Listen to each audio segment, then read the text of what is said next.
even more dark, more noir, and more criminal. It's the ABC of murder. Kalpesh Ratna in conversation with Arun Raman.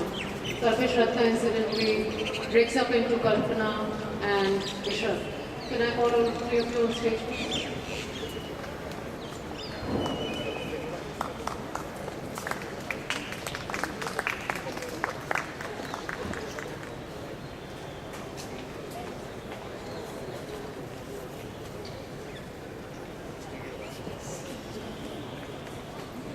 Over to you, Satya.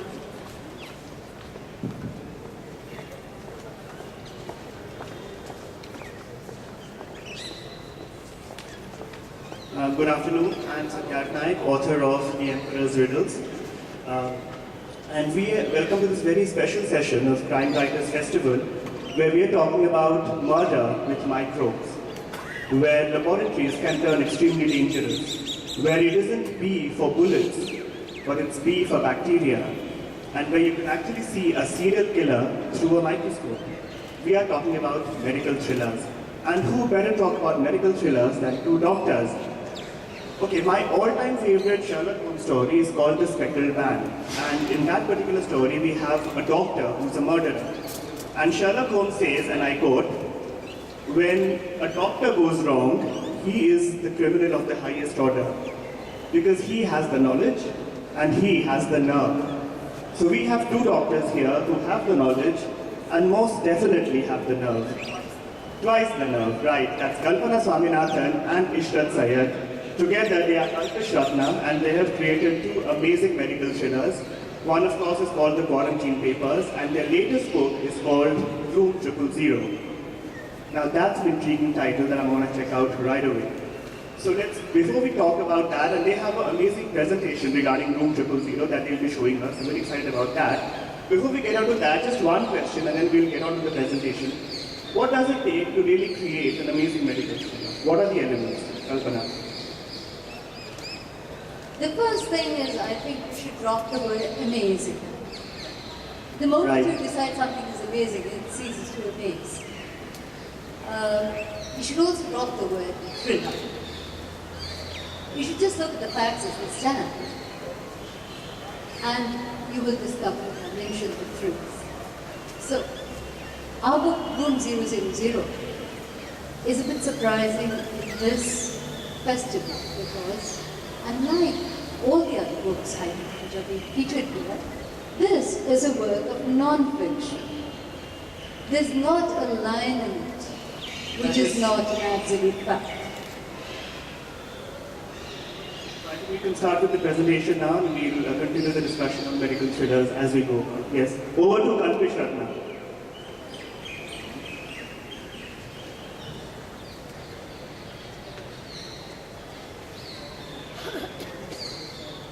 The sealed room is a classic mystery. But how do you solve it when it contains not one body, but millions? How do you batter down a door that has been sealed for more than a century? With new life, new expectations, and new urgencies, demand the truth. And so, we set out in the time of Ebola to open that sealed door. In the very heart of my manic city is a room concealed in Disney castle with turrets. The city, of course, is Bombay. These turrets were part of Grant Medical College's neo-Gothic infancy. As an undergraduate, I knew it as the pharmacology building. I also remember knowing that behind a permanently locked door, Valdemar Hafke had produced a vaccine against the bubonic plague. I never did see the door open. The building wore a vaguely French tag. It was called the Petit Library, Laboratory. There was no laboratory there now. Nothing had happened in that building for a very long time.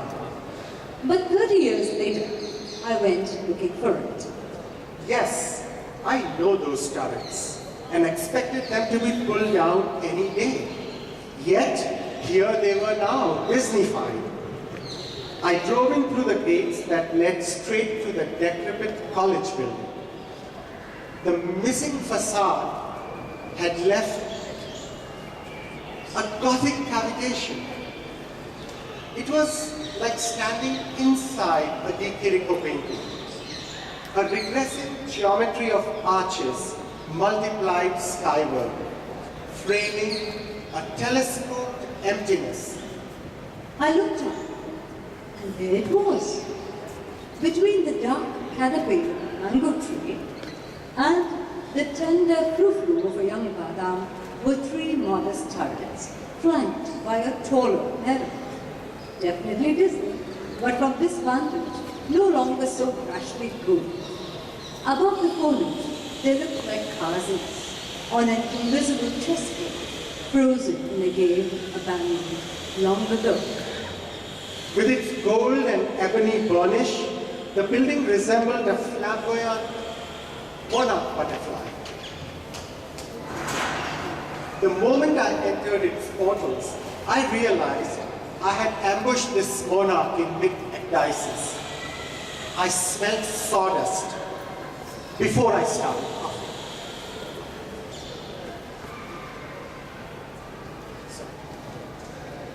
I smelled sawdust before I started coughing. The sickening whine of a drill deafened me. I tripped, lassoed by loops of serpentine cable. I was almost blinded by the lighting, fluorescent glare reflecting off laminate. The white cube I entered was littered with tables, carrels, and workstations in the process of creation. There were planks of plywood everywhere. The floor was littered with wood shavings and nails. A giant can of glue, left open, was leaking fumes. Wires dripped from the ceiling. The tiled walls were new too. An emptiness was being prepared here. A blank page was being ready for a new story. I turned away. In my brief absence, the portico had filled up. There were a lot of people now, grouped and posed for a photograph. They should have been staring at the camera. Instead, they were all staring at me. They looked old-fashioned. Their clothes were all from a different time. They were Europeans and Indians, men in turbans, fezzes, hats. There were men who worked with their brains and those who worked with their hands. But they were all seemed united in the question they addressed to me. It made all their faces seem alive. What are you going to say? Their faces seemed to ask. Whose story will you write? Ours or the Kant in which we don't appear at all? Who are you? I asked. But I knew already. These were the men who had worked here in this place that very long time ago. Their eyes were focused beyond me, and I followed their gaze. The doors that led into the white cube were no longer wide open. They framed an angle of a room I hadn't noticed before. A sliver of light elucidated the far wall. I realized it was a butterfly. Something breathed beyond. It defined itself as a core of an arch, waved by a grill. It was the panelight of a window. And that window illuminated a different room. I approached it, and the white glare of tiles and laminate dissolved into a more diffuse light. I sensed movement. I heard muted voices. Nobody there noticed me. They were intent on their work, but somehow they knew I was there. I was there. I was here. I was in room 000. I had found my sealed room. But what did I know of the crime? Who had reported it? I had to find the man who fired the FIR. And so I plunged into the curious adventure of the Sunday gentleman. Every once in a while, when the center does not hold, I make a trip to Dhobi Talab. If you know Bombay, you know where Dhobi Talab is. And renew acquaintance with Dr. Acacio Vegas. His statue is easily missed in the dizzying carousal of traffic. He stands in a wedge between the opulent Kawasji Framji Hall and the desuetude, the crumbling desuetude of Pathakwadi. The statue has Dr. Viegas in his 60s. He's a wiry man in a doctor's coat. His face is difficult to define. That's because he is wearing the standard disguise of the Victorian professional man.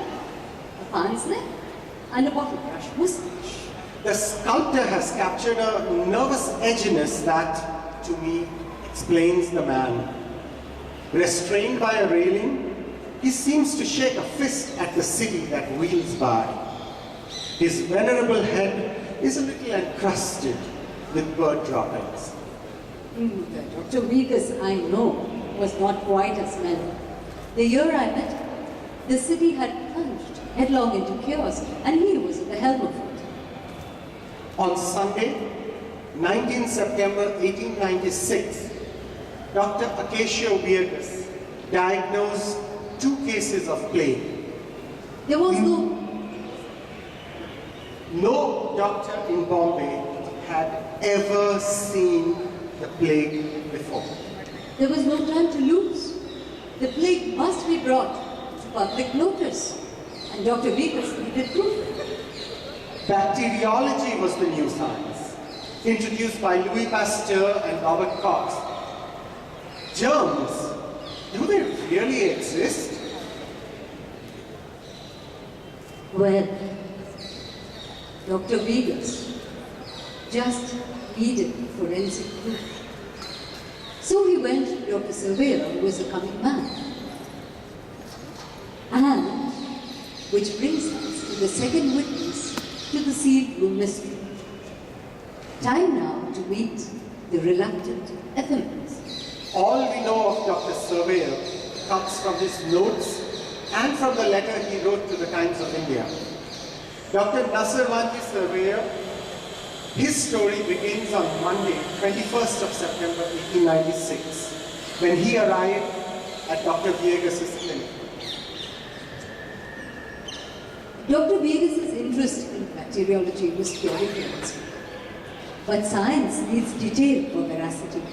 Luckily for us, Dr. Surveyor kept notes.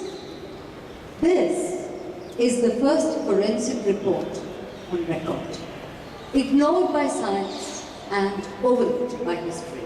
It tells the story of the sealed room exactly as it happened. That's it. Thank you so much. I think we're all very intrigued about this novel right now. So let's talk about medical thrillers and take the discussion forward. You know, one thing that really bothers me as a thriller writer myself is how medical thriller as a genre hasn't really found a foothold in India. It's really bothering. It's such an exciting genre to write. And I was looking at a couple of possible reasons. One thing that strikes to me is also the fact that a medical thriller calls for a certain technical knowledge. You know, it needs to be something specialized. You have to have a certain amount of knowledge regarding medical science, vaccines, diseases. So does it call for something extremely specialized and something extremely niche? Is that a stumbling block for writers to attempt a medical thriller? There are a lot of questions about what you just said. So let's start with your first observation. For a medical thriller, India is the place. And the reason is because India's medical history is so neglected and so poorly documented. Now, when Nishant and I started looking at what we knew about the science which we had practiced for 25 years as doctors, we were appalled at our own ignorance. This book, Room 000, which is full of the stories of people who lived through the Bombay plague, is based entirely on fact. But those facts, for us to garner, it took us 4 years to dig. And by the time we already knew where to dig. So, the first thing about medical history in India is you have to excavate it. So it's practically an archaeological job. You have to get your facts straight. That's the first. You don't have to be specialized. But you have to have a feeling for what you're doing. So we also, our country is unique in the sense that archaeology and everyday life go hand in hand. To research what happened 100 years ago in Bombay, we had to go into the Tehkhana of the Bombay archives, where very few people have ventured. Whereas the contiguity of disease and life and the great numbers of people of the ill that inundate the medical profession itself will not allow a doctor to look too much into the history of medicine past the history of his patient. But the two of us have been impelled and driven by the injustices that we see in the way medicine is practiced and medicine is perceived in our country.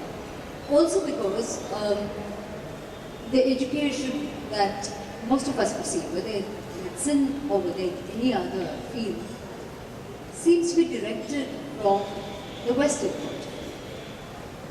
For us to ask, what happened here, in this piece, on this piece of ground, which we are sitting on right now, can you give me an answer?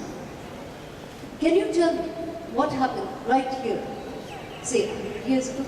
You ought to know. Can you tell me what the ground looks like beneath these tiles? We ought to know. Can you tell me where these trees came from? Whether they were natives to the soil or whether they were imports? Can you tell me who lies buried a stone's throw from here? We ought to know. Instead of which we know all sorts of facts about all sorts of places. Not that we shouldn't. We should.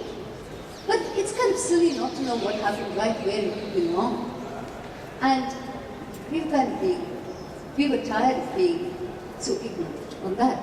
And when we started digging there, we found thrillers waiting for us. More than thrillers, thrills waiting for us. Things But thrillers waiting to be written. Yeah, and the narrative which is packed, which is sold to us, which we read, is always a sort of a Western narrative. It is written by a person who was a tourist here. Then he went back with a tall tale, which he embroidered further, which is now taken as truth. Whereas our stories are dimmed by time. No, but Ishrat, you're talking about books that have a historical research in terms of medical. I'm talking about, No. let's say someone No. today wants to write about, say, Ebola, No. or write a We modern are- medical, thriller. So Yeah. would that need a certain amount of expertise? Satyaki, so let's just answer your question about Ebola. In fact, one of the things that makes this book so timely, we had planned it that way. It was terrible that there has been an outbreak of Ebola. But the things that the world has done during this outbreak is a repetition of the mistakes they made during the 1896 plague. You think there are, So, yes. there are connections that There are not only connections. When you see what happened, how the entire epidemic was mismanaged, and you find you're doing the same damn thing over again.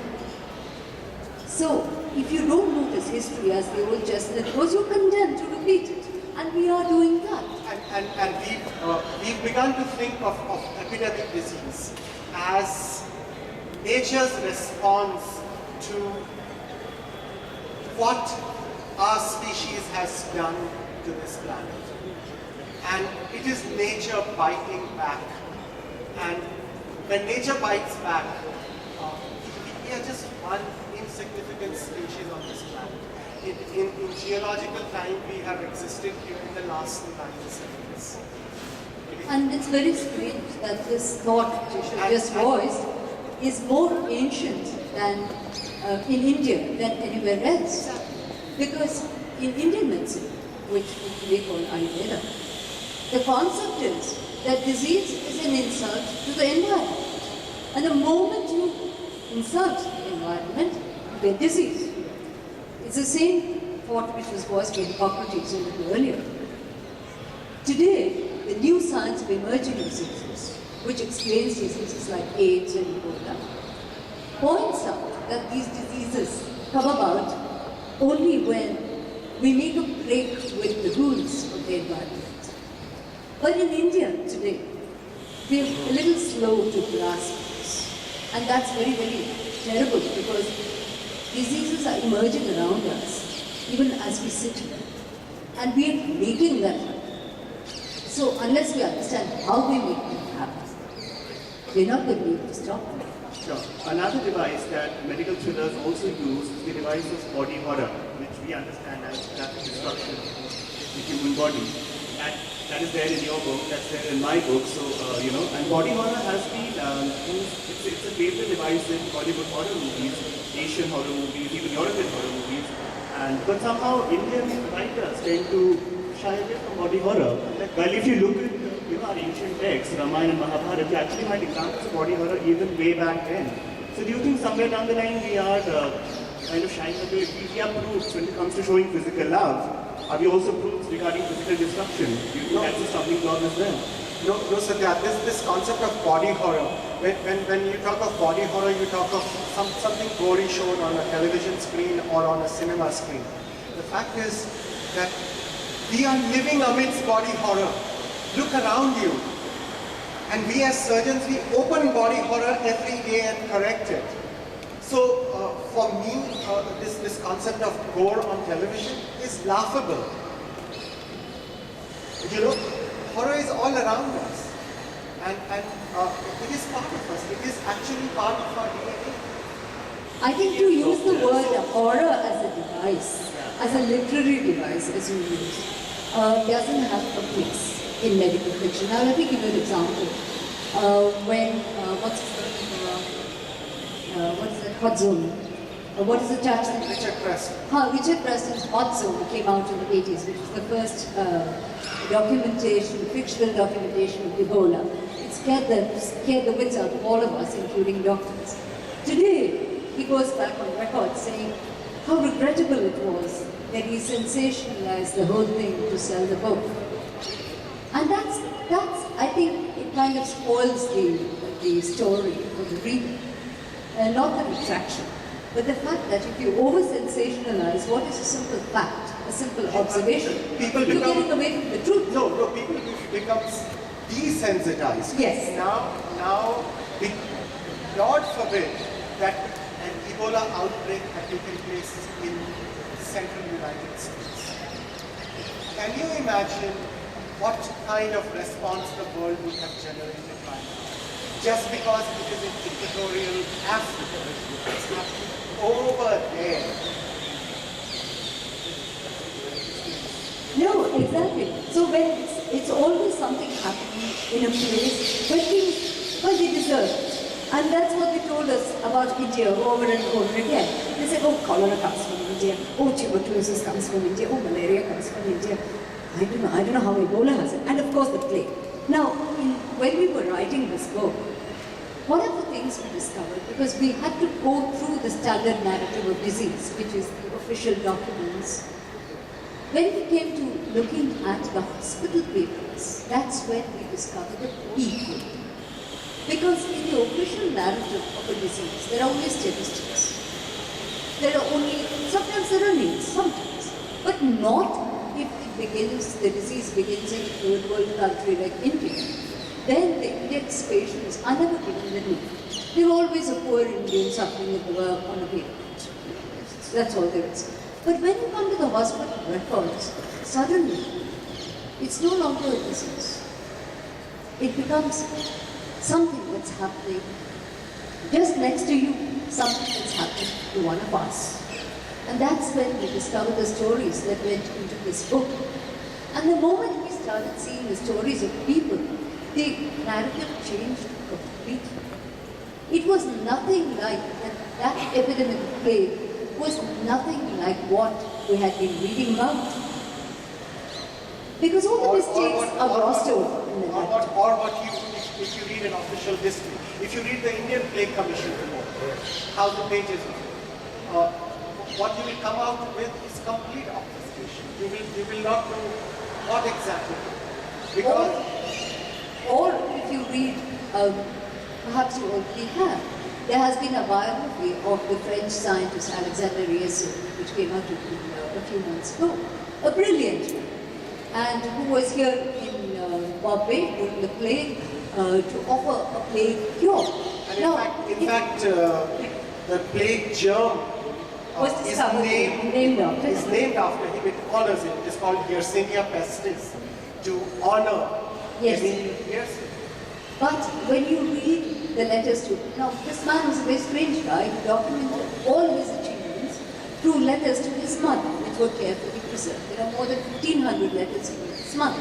And which was a treasure trove for us. Yes. So when we read the letters that he wrote to his mother, they were full of, I mean, he was telling his mom, so they were full of very boastful statements about what he did. He also named his patients. He wrote dates, he wrote his results, the letters, and we thought, wow, what a discovery. I mean, this is real good stuff. And then we said, but we're writing a book, damn it, so we've got to double check the facts. So we got the hospital records of these same people he wrote about, and what do we find out? We find out that Monsieur Yersin has a very good opinion of himself. And he has fudged his facts so brutally that they can no longer pass as facts. They're very nice for his mom to read, but they're really not good They are not for history. posterity. They are not history. They are not They are history. not the truth. So we had to find what exactly happened. That's true. And then there's the other viewpoint. How do you turn a statistic into, well, something that happened within your house? You know, you have official notices which are issued, which read like rules when you read them. All right, they're rules people follow. For instance, the railway examination. Those of you who've been, who know Bombay, know that the artery of the city is its railway, its local railway, which was already very active in 1896. They had a railway inspection, which meant that you left home to go to work. They stopped you at the station and asked you, do you have a fever? Just like they ask you at the airport now. And if you said yes, then they caught hold of you. And they Stripped took you. Yeah, and they took you to a little tent and said to the men, Dhoti. The men were supposed to do that. And then they go out and say, okay, cheek it, chalo jao. You don't have to pay. But God forbid that if they found something besides the expected, then they would haul you up into the hospital. And they kept you there for 2 weeks. Now think of this man who's left home to go to work, and he doesn't come home in the evening. Now you don't have a telephone, obviously, you don't have email, you don't have nothing. So you simply wait to know what's happened to that man. And this happened to thousands of Indians. And this was the time when Bombay is not the city that we know today. Bombay was a sleepy little village for a very long period of time until the British decided that this would be a good port. And suddenly, overnight, 66,000 people were imported into Bombay. And they were housed in what is today called the fort area. Of course, you don't know where the fort is, except if you have been a Bombayite, you have looked at a certain few landmarks.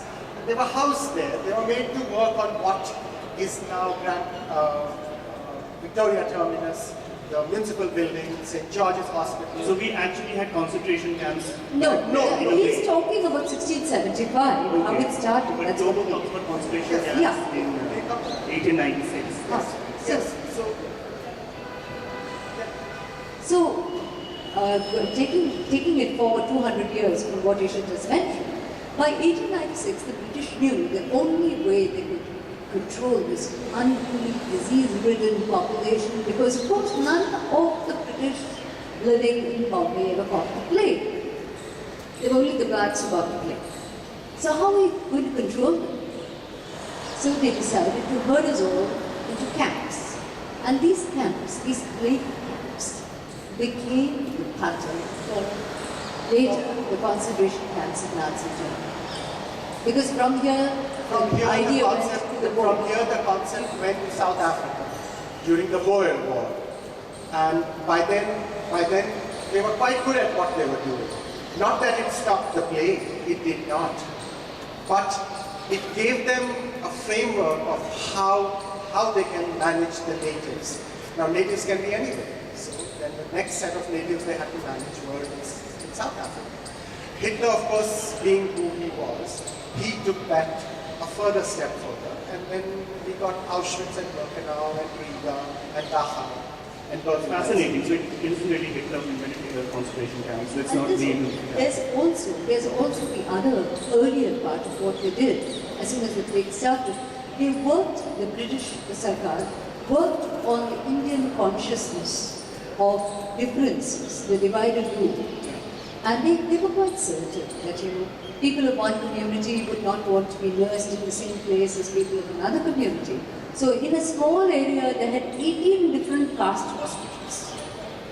And they split people into communities, into areas, to control.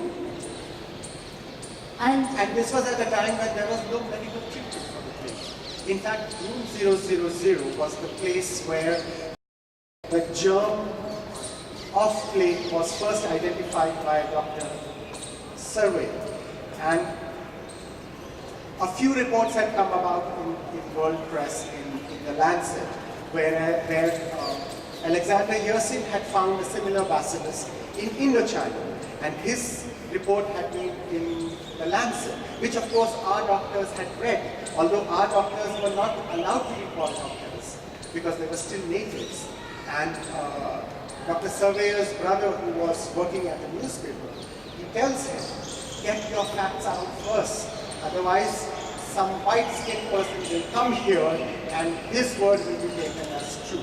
That's why he wrote that letter to the Times. To the Times. And the strange thing is that we didn't know about this. We discovered this diary entirely by accident. It's one of the serendipity.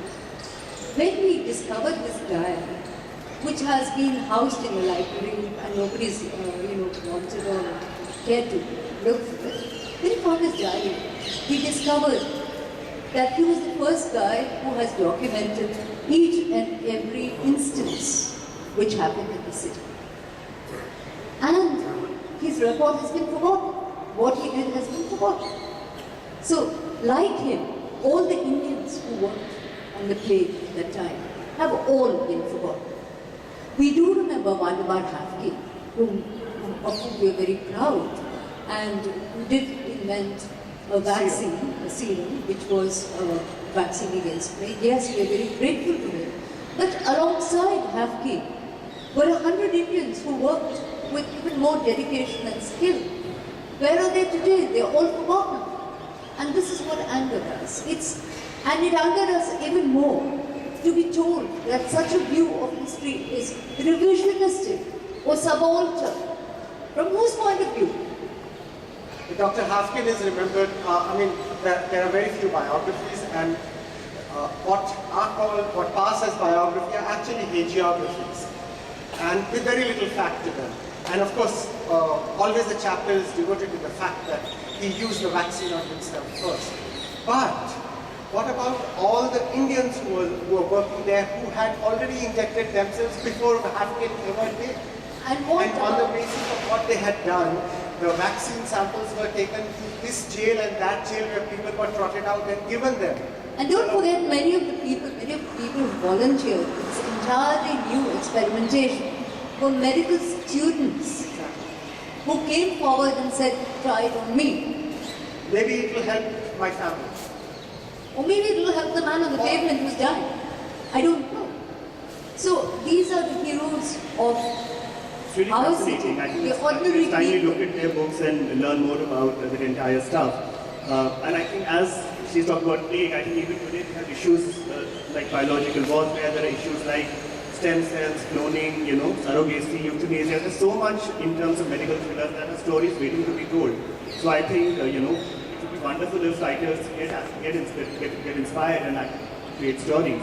I don't think we need to create stories. Stories are there. The stories They are exactly. there. You have to unearth them and see. Let me give you one more example. We just mentioned the camps the quarantine, the isolation. Now, all of us are familiar with what they're doing in Ebola. It's more or less the same thing. But at the time of the 1896 plague, there was already a history from medieval Europe to fall back on, where the quarantine system was very, very meticulously organized over 400 years. And did it work? Not at all. It had failed. But why didn't they notice it had failed? Why did they do the same thing all over again? And why are we now doing the same thing all over again? These are questions which are not limited to scientists. These are questions that concern you and me. Yeah, I'm a doctor, you're not, but that doesn't make any But difference. these are questions of policy too. What happens is that in the face of grave danger, especially medical, Satyat has been using this term and it tickles the bejesus out of me. He's been saying body horror, body horror. So ये body horror लेके the kind of actions that are perpetrated in our protection are the ones that actually kill us. And I'd like to go back to a point which Satyat asked. Yeah, Satyat, you asked that question. I must have a minute here. And the point that Vishal said about body horror. When you said about the body horror, you flinch from writing about it, he made the point of desensitization. And I think that's a very, very important factor here. I mean, you see the blood spurt out on Kill Bill. It's laughable. Yeah, it's just funny. I mean, you have a face dissolving. It's just funny. But that's not As doctors, you might find that funny, but No, people they used to find make it money in Bollywood and Hollywood. I mean, there's a reason why. Yeah, but a writer cannot afford to write something that will make money. Not if you're a writer. You don't write to make money. You only write to make money if you're writing a book. Writers don't write books. Writers write. What happens to the book after they have done with it is the life of the book. It escapes. So I guess, absolutely. So I guess writers then need to explore body horror and come up with stories regarding that. So let's see if you have any questions. Yes, we have a person out there. Hi. My question is to both Kalpana and Isha. You said through the hospital papers we discovered people. So do you remember any one striking story of any one person that you discovered? Shreya, the right answer to that is read book. No. In the very first chapter of the curious case of the Sunday gentleman, in the first two cases, like Dr. Akesha gave us diagnosis playing on an old lady, young kid. They themselves, they were the index cases. And the thing was that there are so many of us. Everything spreads like wildfire. So the first and the second instances are soon forgotten in the body horror of billions of us suffering. Now, usually, an index case is its own. The first case or the second case of any disease in its medical history is documented by name. Okay? You know who was the first person who suffered. In our case, or the case of plague in Bombay, the cases had no name. They had no names because they were humans. It wasn't considered important. Because they were natives, or usually they are first given the letter of the alphabet. But of course, when the history of the disease is written, the name comes out. Depending on the color of your skin. If you are brown or black, or yellow, sorry, wrong. I'll give you another example, Shreya. This is not about plague, it's about cholera. Today, anyone who reads or writes about the history of cholera, there is a classic book which was written in 1820 by a chap called William Twine, and it is supposed to be the classic documentation of cholera. The And book that's runs why I into- don't think G because of twinings. It has nothing to do with this guy, but in my mind it is associated with it. And this is a book which runs into 2 volumes and documents cholera in Bengal. And the amount of space that's devoted to Indian patients is 2 pages. That should explain the story. Question, yeah. Yeah, I just wanted to ask, it's curious because you said that the book has been looked upon as being revisionist and subaltern. No, but has it actually been reviewed? Because it No, seems to no, be not very- this book. Yeah. Not this book, but our earlier book, for instance. Okay. Our earlier book, which we wrote called Uncertain Life and Sure Death, which dealt with epidemics in Bombay from 1500 to 1900. That was definitely called revisionist and subaltern in the reviews, because there we dealt only with what was happening from the point of view of the Indian Of the Indian. in Bombay through this period of time. But this seems like an extremely powerful book, and I can just congratulate you on the amount of work you must have done. And you're right, more needs to be done, more work needs to be done. Thank you, but let me just also assure you, it's a very fun book to read. Because it's full of the stories of people. And it's not really science, even though it's full of hard science. So what I'm trying very hard to tell you is, buy the damn book and read it. And yesterday, Shreya gave me a copy to inscribe, and it was the first copy of Room 00 that I have inscribed. And by reflex, you tend to write certain words, so I wrote enjoy, and then I realized what I was doing. So then I qualified that, and I said, even though it's full of the bubonic plague, and put another exclamation mark. And if you have got the impression that this is fiction, no, it is non-fiction. Every word in this book is true, it is documented. Sorry? Non-fiction. Non-fiction.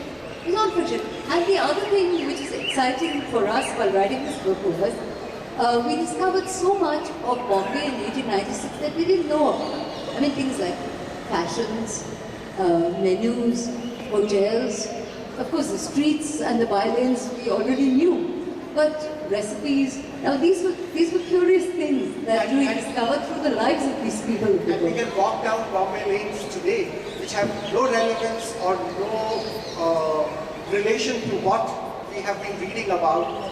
But at various points, you can see probably a brick here, a little bit of broken down wall over there. Suddenly the entire fort area comes back alive. You just have to close your eyes and you can see a dead man hanging from this khasi over here, and you can see that this is where he was squatted. यहाँ पर उसको चाबुक लगाया गया था. Kalpana, you mentioned hard science. You use that term right now. When you're writing a hard science book for a reader who might not be acquainted with that kind of science, do you kind of somewhere need to simplify stuff, and how difficult, how easy is it? We started writing. Yeah. We started writing only to bring science into the living rooms of Indians.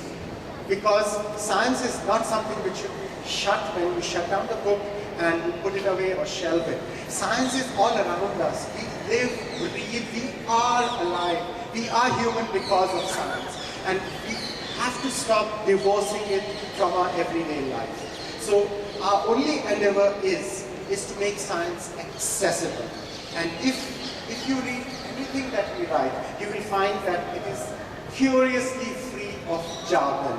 We have made it absolutely simple and clear.